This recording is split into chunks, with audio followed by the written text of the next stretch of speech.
try to be the wokest, but she's whatever. Everyone should be more woke. And she's like laughing. It's like, and you know, we have to stay woke. Like everybody needs to be woke. And you can talk about if you're the wokest or woker, but just stay more woke than less woke. There. Oh, that's so nutty. Here are the 5 times woke celebrities got humiliated by Joe Rogan. But you know, there's been comic like Ricky Gervais is a great example that have done very well. He's got a great show. You like his show on Netflix? Oh, yeah. He's great at everything He's he does. great. He's funny guy. Yeah, and I loved when he was hosting the Golden Globes. Loved it. He was great. Really great. Yeah, I mean, just tells him, shut the f*** up. Yeah. Joe Rogan and his guests open the conversation by praising Ricky Gervais. Gervais is recognized as a comic genius who excelled at hosting the Golden Globes with his sharp wit and bold honesty. So much virtue. This latest thing where all these actors have this black and white video where they're talking about racism. Ripped it to them. I take responsibility. Yeah, like, that one. what are you doing? You know what I was saying to my friend? I go, you know what that is? These motherfuckers haven't gotten any attention for months because they haven't been filmed. Well, remember jumping on it. Well, you talked about it with the song "Imagine" at the beginning, right? Yes. You fucking morons. They got blowback from that. Well, they got blowback from this too. Everything they try to do that virtue signals, like, you know, we're going to take a stand. This is no longer going to happen. It's not good. The conversation shifts to a recent trend where celebrities release black and white videos addressing serious social issues like racism. Rogan and his guests mock this, questioning the motives behind the videos, labeling them as attention-seeking rather than genuine efforts for change. Like, nobody thought it was good. Yeah, like, this is not what this is. What this is a fucking horrible cop. It's a really bad guy who killed somebody. It's not like these actors are out there being racist and holding people back and trying to. That's not what you're doing. Like, what are you? You're taking responsibility. No, you're trying to get attention. That's what you're doing. This stupid fucking thing you're doing. I wish if they ever feel like doing that again, call me. Call me. I'll tell you how it's going to turn out. Every one of these dumb things you're going to do, I'll tell you how it's going to come out. They draw comparisons to the infamous Imagine song video released at the beginning of the pandemic, which was also widely criticized for being out of touch. Rogan and his guests express frustration, noting that these gestures come across as insincere and are often met with backlash. If you're going to have one actor and then the next, you're going to cut to each one of them, I take responsibility. No, you don't. You take attention. Exactly. You're sucking it up like a sponge. Shut the fuck up and wait. You're a week away from filming again. But that's also, we've talked about, there's people that do stuff, you know, for the money, right? Yes. And then there's some that the money's irrelevant. They need to be told how great they are and pat on the back. And that's what they need. And then there's some of them that are so wrapped up in this liberal and progressive ideology that they literally can't see how dumb this looks to the rest of the world. Rogan emphasizes that the problem isn't these actors being racist, but rather their attempts to present themselves as social crusaders through shallow gestures. They think they're going to do a good thing, and they think that through their celebrity, they're going to use their platform and their voice, and they're going to make a difference. Yeah. If you really think that as a professional actor, you're going to make a fucking difference with racism and crime and violence and police brutality, you should stop acting, because you should go to a fucking doctor and get your head checked. I agree. There's something wrong with Just you. shut up and act. Shut up and act. Listen, That's if what you've we got like. opinions on You something, can express your opinions. Yes. That's Well, cool. yes. And people, you know, want to know. But don't preach. He jokes that he would advise them to rethink their approach, as these attempts to grab attention only make them look foolish, especially when they are just a week away from returning to filming. That video was a little bit Cringy. sanctimonious and very, you know. Yeah, I got it from a bunch of I don't my even know what friends. it means. I'll Doesn't be mean- honest with you. It means I want attention. Yeah. It means I want attention, and get ready to cringe. Get ready to clench your butthole shut and go, oh no, Yeah. no, what are you doing? What are you doing? that was kind of weird. Do you guys know who Kyle Dunnigan is? No. Kyle Dunnigan I is, know that he's a comic, right? yeah, hilarious comic who does a lot of these face swap videos. The guests explore the deeper motivation behind these actions, pointing out that some celebrities crave validation and praise more than money. He does Caitlyn Jenner like. And it's one of his Instagram page is the funniest fucking Instagram page on the planet Earth by far. But he's got this new one that he did where he go to it, Jamie. Go to Kyle Dunnigan's Instagram page. You gotta see this, where he has these characters that he does with the face swap, and he shoves them into that video. So you get, and it's just that I cringed it lampoons. When I saw that. Yeah, wait till you see this, because this is the perfect antidote for that cringe. One of Rogan's guests humorously suggests that if actors truly believe their fame will change issues like racism or police brutality, they should quit acting and seek medical help. Jamie will cue this up here. Jamie, the guy is a goddamn genius. I take responsibility. I don't see it, Jamie. Did you see this? Here it goes. Watch. Steve? I take responsibility. I'm on the fence about it, but I'm listening. I take responsibility for every unchecked moment. For every time I said, give me 5, on the light-hand side. The conversation takes a lighter turn when Rogan introduces a comic named Kyle Dunnigan, who parodies these celebrity videos using face swap technology. His Instagram page is hailed as the perfect antidote to the cringeworthy nature of the original videos, injecting much-needed humor into the situation. I take responsibility for not listening to Megan. And And leaving me knickers on the floor? they're called underpants. I will no longer allow an unchecked moment.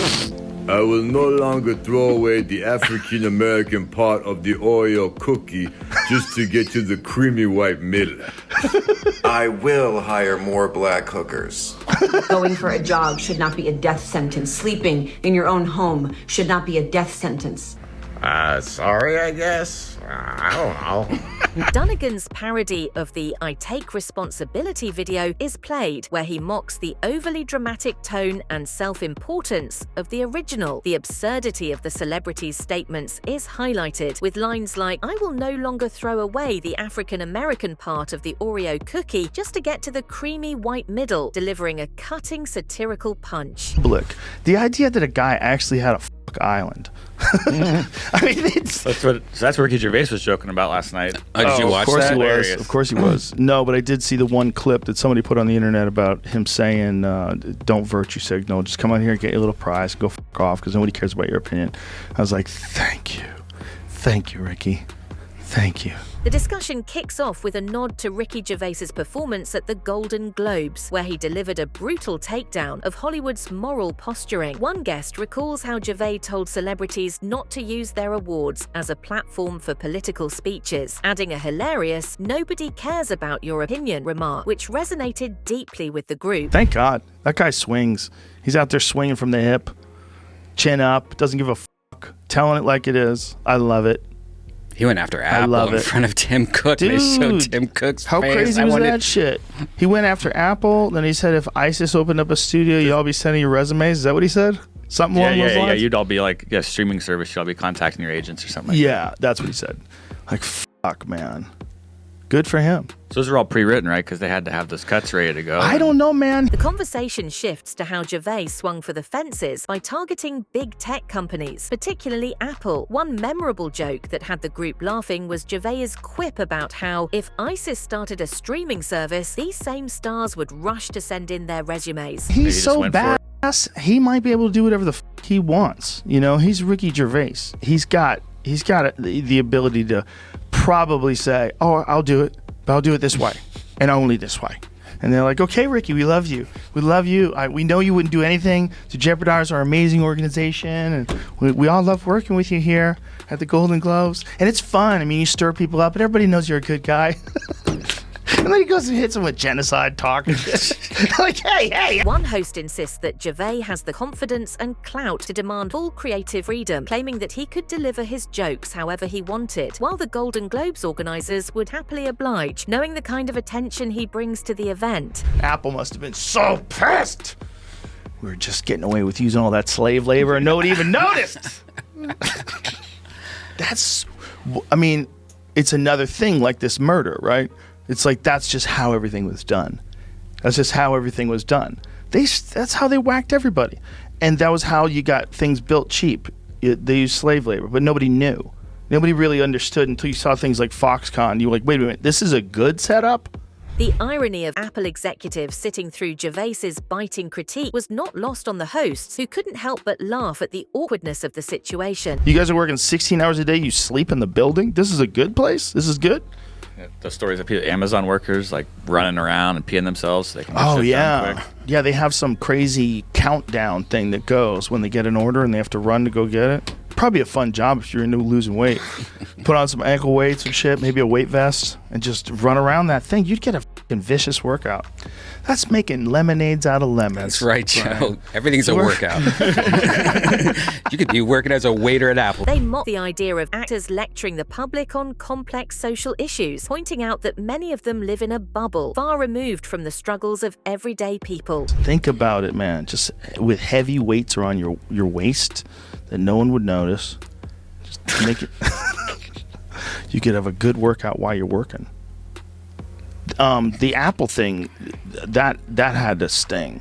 Well, he was sitting right there too. And they show him right before he starts saying it. But he did throw in the Amazon. Did he say? What exactly did he say? Something about using sweatshops and stuff like that right in front of him. But the hosts also take a jab at working conditions in places like Foxconn, the Chinese company that manufactures Apple products. One of the guests jokes about Foxconn being the best version of a sweatshop, comparing the harsh conditions there to the stories they've heard about Amazon workers. Foxconn it's a sweatshop, but it's done like it's probably like the best version of a sweatshop. You know, it's a real company, and it's the best version of a sweatshop. It's hilarious. I mean, Foxconn works in the United States now, don't they? So it's like at least. Do they? Yeah, I think they actually have, or they're about to have companies here in the United States. I remember this is something that Trump had talked about, right? Yeah. On top of the annual, Gervais ended his monologue by telling the nominees. As they reflect on Gervais's performance, the guests bring up his references to contemporary issues, like the Me Too movement. The group concludes that Gervais is one of the few comics brave enough to call out the industry without fear of backlash. In the 50s, it was different because that was society. Was that in the 80s? It was self-censorship was going on. What started that? Well, it was just the rise of political correctness after the 70s, where everything was just go as far as you can. Then all of a sudden, everything got watered down. In the 70s, you had movies where it's like characters weren't necessarily the hero; they were up, but they were interesting characters, and you sit down and you follow them. The conversation opens by comparing the 80s and the 50s, noting how both decades were the worst for movies. Back in the 50s, it was societal pressures that shaped cinema, but in the 80s, it was all about self-censorship. Whether it be Travis Bickle or Charlie Rain in Rolling Thunder, or Joe, Peter Boyle's character in Joe. They weren't the heroes, but you could even have heroes, and they could die meaninglessly at the end. That was actually considered a commercial ending back in the 70s, because it just shows how you can't win. Everything's fucked. You just can't win in America. It's just the way it is. You go and you fight in Vietnam, you survive Vietnam, and you get shot in a liquor store during a holdup. Everything was cynical. In the 70s, characters didn't need to be heroes. They could be deeply flawed or outright anti-heroes, and the endings were often bleak or cynical. But the 80s changed all that. Now, characters had to be relatable and likable. Even movies that dared to take risks would, in the last 20 minutes, backtrack, softening the impact and making everything right in the end. Then, all of a sudden, in the 80s, all that was washed away. And the most important thing about a character was that they were likable. And that was every character had to be likable, and the audience had to like everybody. And even a movie that pushed the envelope and tried to do chancy things, well, it could do it for about an hour. Then the last 20 minutes would be them literally going back on everything they did the first hour, apologizing it and making everything fine. I'll give you a good example of that. Okay. Bill Murray's films are a great example of this transformation. His characters would start off as these sarcastic, witty, and non-conforming guys, only to undergo a redemption arc in the final moments. Films like A Groundhog Day and A Stripes show how Murray's characters transform into nice, apologetic versions of themselves, catering to the need for a likable protagonist. Okay, the critics always really preferred Bill Murray movies to Chevy Chase movies. However, it does seem as if the point of all the Bill Murray movies is that he's this kind of hip, cool, curmudgeon, smartass guy who in the last 20 minutes gets a transformation and becomes this nice guy. Yeah. And almost apologizes for who he was. On the flip side, Chevy Chase's films didn't follow this formula. His characters, often arrogant and sarcastic from the start, remained that way throughout. Unlike Murray, Chase didn't apologize for his character's attitudes. Films like Fletcher's and Vacation kept his persona intact, without forcing him into a redemption arc or making him into a nice guy. The entire movie, the whole rest of the movie before that happens. Groundhog Day. Stripes, Groundhog Day, Scrooged, the whole thing. I mean, when, like for instance, Stripes, how does he go from where Warren Oates deservedly kicks his ass? He deserves to get belly punched by Warren Oates in that movie. How does he go from being this iconoclastic, I don't give a about anything, I get beat up by Warren Oates, to now he's rallying the troops? Yeah. And now he's getting their army on during the parade. The hosts reflect on Chevy Chase's career, noting that while his early work is iconic, Chase seems to have become an uncomfortable, distant figure in recent years. Perhaps too much attention overwhelmed him. Now his demeanor seems to scream, "Get away from me," as he navigates the complexities of fame and its impact on personal life. Responsibility of Hollywood to write for Asian people. Because here was my take on it, was like, okay, if you're a guy and you're a screenwriter and you have a vision, you're not thinking, I want to make 2 black lesbians and 1 Asian guy, and have as few white people as possible. Right. What I want to do is just make a movie. Right. And I have a movie about a monster chasing people. I don't give a fuck who he kills. I'm not thinking about it that way. Right. But his responsibility was Hollywood is an industry and they need to make space for Asian people. The speaker uses an example. If you're writing a movie about a monster, you're focused on the monster, not whether the cast is diverse. At the same time, he admits there's truth in the argument that Hollywood should do better. Yeah, I think there are weird blind spots, right? Like, it was weird that they never had an Asian person on SNL for years. It was weird that they never had a black woman on SNL. When did the first Asian person get on Recently. SNL? Was that guy that's on it right now? Yeah. It's weird that they didn't, but a lot of the people that write for these comedy shows are all Harvard white guys. It's not even like working class guys. Right. It's like people that all come out of Harvard, all come out of Yale. Same with News Radio. When I was on News Radio, a lot of the writers came from there. Oh, yeah. Many come from similar privileged backgrounds, like Ivy League schools, and that homogeneity narrows the stories being told. The speaker highlights how this lack of diversity not only affects representation, but also the range of narratives being explored. There are these blind spots, and I think that, like, you do want different types of people that bring different things to the table. I think what happens is you also have to understand and accept the fact that there may just be less Asian people pursuing comedy. That's also a fact. There's perhaps less. Yeah. But I mean, this isn't even comedy. We're talking about just acting. Yeah. And there's going to be less. There's going to be more white people because the majority of the country has been white for so long that when you look at the movies and the TV shows, they're all going to be predominantly white because that's the majority population. But here's the catch, the speaker notes. It's not just about filling quotas. The reality is there may be fewer Asians pursuing certain roles, like comedy or even acting in general, which is another layer to the conversation. It becomes more complex than simply blaming Hollywood. 2000s or the late 90s. It was quite a while ago. Yeah. But I remember being in a situation where part of me wanted to argue against it and part of me wanted to argue for it. So from his position, I was like, yeah, I get it. I see what you're saying. It's got to suck. But then I was like, but man, if you're a guy who's got a vision and your vision is like 4 white guys go camping and they get eaten by a werewolf and that's the whole movie, like, what is it your job to cast an Asian guy? Is it your job to decide one of these guys is Asian? The discussion turns to market forces. The speaker believes that if studios see financial success in diverse films, they'll follow the money. Movies like The Black Panther prove there's a massive hungry market for representation, showing studios that diversity can be profitable. Stories, right? So you got to look at like where you would look at, like, obviously every movie is not 4 white guys get eaten by a guy. So you look at like what are interesting stories that may emanate from Asia. Like find stories about Asian people, find stories, and I think that can be done. People should do a better job of that. I think it's studio heads going, because there are markets, right? There's markets out there that are underserved. So there are people that want to see those movies that aren't getting them.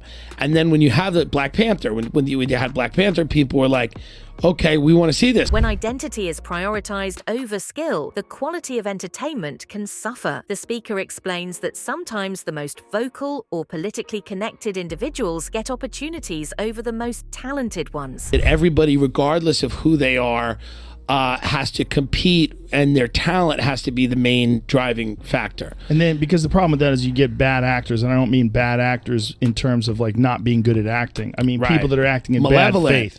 They decide to play off of this their identity versus talent, and they try to weasel their way in a position to get roles. And it lowers manipulate the quality of everything. And you want... The conversation shifts to an iconic example, Bruce Lee. When Bruce Lee broke onto the scene, he wasn't just another actor. He transcended Hollywood norms and became a global phenomenon. The speaker reminisces about how, in the 1970s, Bruce Lee captivated the world, proving that one extraordinary figure can change everything for an underrepresented group. By the way, it's actually not the really funny comedians or the really good actors that are minorities that get chosen. It actually happens to be the people that are the most political. Yes. And the loudest and the most able to take advantage of the system. So you see actually a lot of really funny comedians get passed over in favor of people that are just very good at optics. And I think that's the problem. I think we all want more diverse. Bruce Lee's impact was revolutionary. Suddenly, this one Chinese martial artist became a household name. The speaker remembers how Bruce's incredible talent and unique physicality made him a star, something that was unheard of before him. For the first time, people across America wanted to be like a Chinese man, a rare and powerful shift in Hollywood's history. We want opportunity for everybody. I want opportunity for everybody. Does. I also get bored. I don't want to watch just four white guys in the woods get eaten by a werewolf. But I want to. It's a good movie, though. Yeah, I want to watch it once, but then I also want to see different types of movies. Absolutely. Remember that Mickey Rourke movie? Absolutely. Yeah. And that's one of the crazy things. I had this wild conversation with Quentin Tarantino that's become a big deal about Bruce Lee. But one of the, because he was kind of critical of Bruce Lee and Once Upon a Time in Hollywood. But beyond Lee's physical prowess, it was his unparalleled talent that drove his success. Bruce Lee's shredded physique was unmatched at the time, and his authentic approach to martial arts on screen changed the game. This demonstrates the power of talent above all else, highlighting how a single actor can break stereotypes and open doors for an entire community.